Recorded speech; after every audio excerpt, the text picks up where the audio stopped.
ॐ सहना भवतु सहनौ भुनक्तु सह वीर्यं करवावहै तेजस्विनावधीतमस्तु मा विद्विषावहै।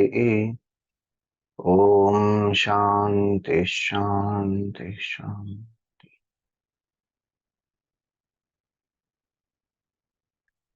ॐ सदाशिवसमारम्भां शङ्कराचार्यमध्यमाम् अस्मदाचार्यपर्यन्तां वन्दे गुरुपरम्पराम्।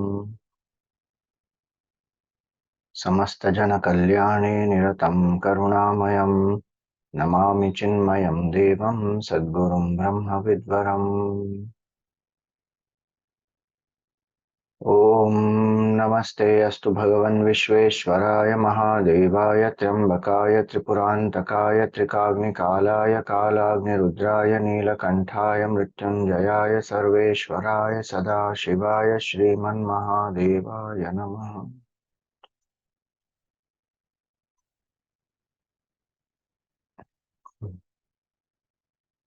Hari Om, salutations to all.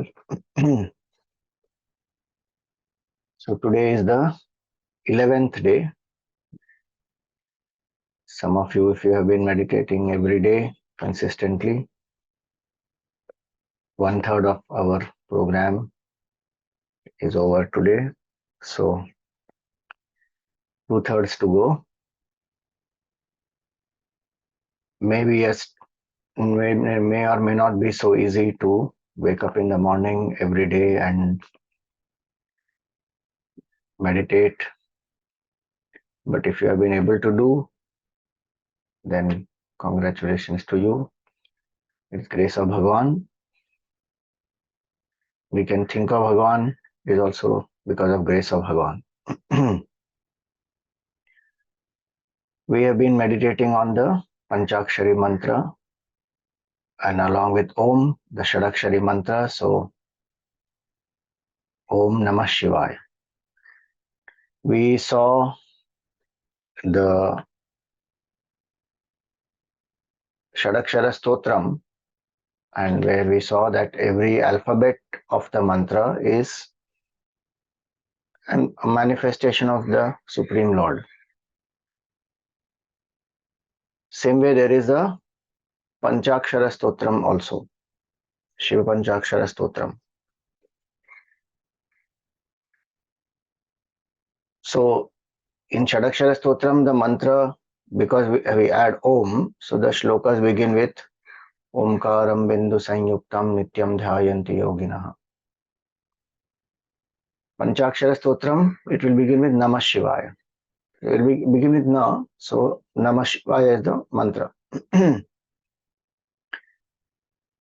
So Nagendra Haraya Trilochanaya, one who wears the garland of snakes around his neck, who has 3 eyes, Nagendra Haraya Trilochanaya. We saw that snake is the symbol of time, snake is the symbol of an extroverted mind also. Both are controlled by Bhagavan. Trilochanaya, one who has 3 eyes. So 2 eyes are those with which we can see. That which is visible, we can see very clearly. But the 3rd eye is the eye of intuition, which does not, the eye is not visible to us, it is there in everyone. But what we can understand intuitively, which may not be directly available for sense perception, and in this context of the self to know who am I, it is this intuitive realization which will help us. That intuitively we know I am that supreme consciousness, I am not this body, mind and intellect. So there is a very nice video I wanted to share with you, which is Puja Gurudev's video, where he speaks about this 3rd eye. Trilochanam, who has got the 3 eyes, is a symbol.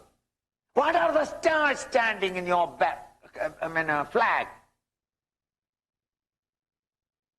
Does it mean, and supposing an Indian sees it, and he doesn't know, in India, he has never educated himself. He says, what is this? This flag is full of stars.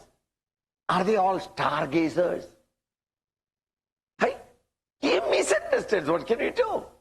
What are the stars standing for? Are they not for the states? You who know what that stands for, you are encouraged to feel the pride of the nation or the joy of the nation because you know the symbol, what it stands for. Thus the Lord has got three eyes. Immediately everybody says, biologically this is not possible.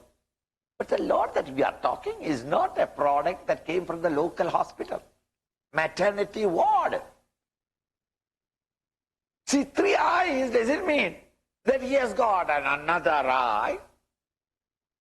Every one of us has got a third eye, isn't it? Two eyes, the fleshy eyes. Everybody sees the same world. Then, you according to your understanding, you understand, is it not? A lawyer sees the papers that you present him. He sees, don't worry about it, it's all possible. Why? He has got a third eye. And he quietly takes you by the hand and goes through law into safety. And that is called a very successful criminal lawyer.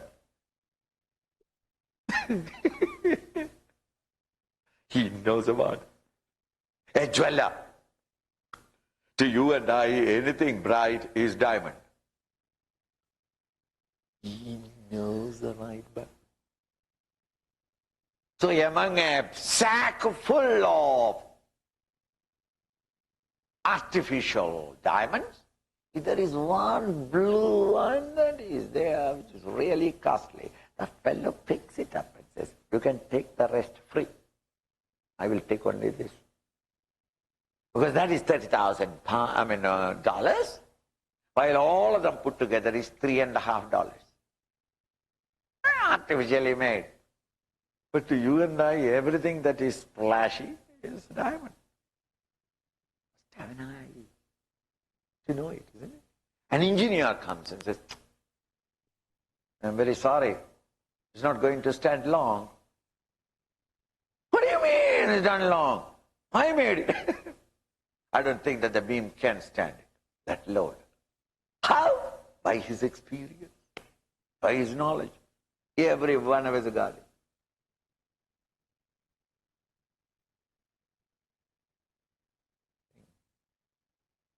The Lord is one who sees what you and I see, but he also sees the great reality. Trilochanam.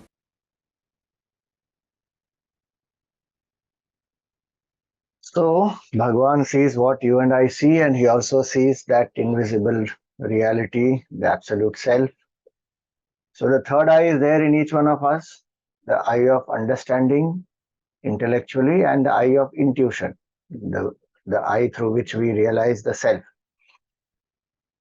And this third eye is what we are trying to awaken through Nididhyasan.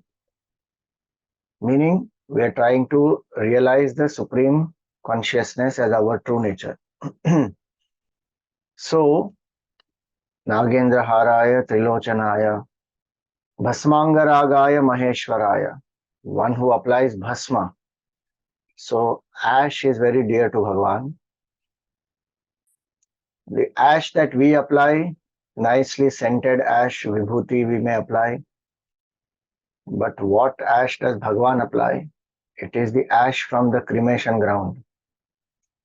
The ash which, when we apply on our forehead, the tripundra is when we apply like this, then what is the symbolism? All the three bodies that we have, gross body, subtle body, causal body, they will be burnt. They are by nature destructible. Sharira literally means shiryamanatvat shariraha, that which will perish. So whenever we apply the three lines, it is to tell us that all the three bodies is not me. Gross body definitely is born, lives for some time, it dies. Subtle body goes from one body to another, the jiva goes from one body to another. Because there is a causal body, there are vasanas, there is ignorance. When we meditate on Bhagavan Shiva, he is of the nature of pure consciousness, which is our true self. The more we meditate on that self, the avidya gets destroyed, vasanas get destroyed, causal body also will get destroyed. So the cycle of birth and death will stop. So 3 lines on the forehead, they indicate that is the goal of my life, that we have to destroy these 3 bodies. The identification with the 3 bodies, please remember, don't destroy your physical body. The identification that I am this, I am human being, I am a man, I am a woman, I am tall, I am dark, I am young, I am old. That false identification destroy. Mentally, I am a jiva, I am Mr. So and so, son of so and so. These are my achievements, these are my qualifications, this is my profession. In that, the psychological identification we have to destroy. This is a role I am playing. I am not this. And the causal body, that I am ignorant, I don't know, I am unaware of the self. Vedanta says we are that consciousness which illumines both knowledge and ignorance. We are beyond both. So if we destroy this false identification, that ash is applied here, that becomes vibhuti, a special way of being. So bhasma is ash. What is remaining after we burn anything, what remains is the ash. But that ash, when it is applied on the forehead and on various parts of the body, that becomes vibhuti, meaning a special way of being. Visheshena bhavanam, vibhuti. Special way of being meaning we realize our pure nature as consciousness, as infinite, not as a finite perishable entity. So, bhasmangaragaya. Bhasma, angaraga means body identification, one who has burnt this body identification. Nagendra haraya trilochanaya bhasmangaragaya maheshwaraya, who is the supreme lord. And who is he? Nityaya. He is the one who is eternal. Shiva is not just the form, Shiva is the consciousness, eternal. Before the creation, during creation, after creation, the one truth remains. That is Shiva. Nityaya. Beyond time. Nitya itself is because we say we are in time. So something which is anitya, with reference to that, we say it is nitya. Something which is in the realm of time, past, present, future, it is born, it changes, it dies. That is anitya.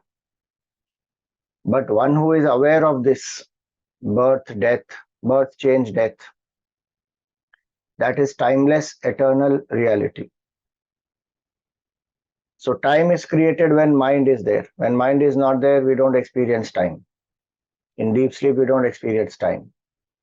But we still remain. That means I am something other than the mind, other than anything that is bound by time. So what is that eternal reality? That is consciousness, that is Shiva. Nityaya. Shuddhaya is purest. Purest meaning that alone is. There is nothing else other than that. So in water, if we say it is pure, means it is only water. And impurity gets added from outside, which is not belonging to it.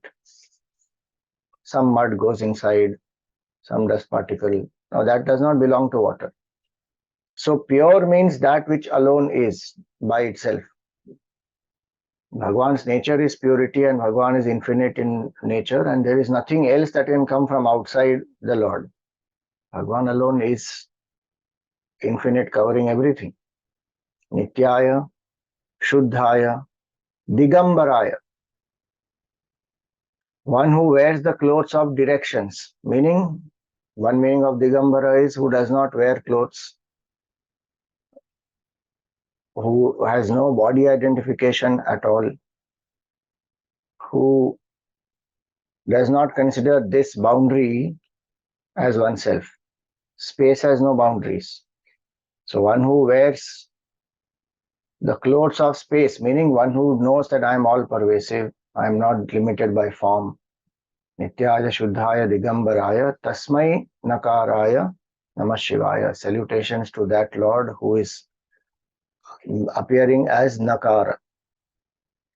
Remember what we said earlier, each alphabet of the mantra has appeared from one face of Bhagavan Shiva. We will take that up as we go along. From the 5 faces of Bhagavan, one alphabet manifests. So the Nakara, salutations to that Nakara. Today we will meditate on this aspect of Bhagavan.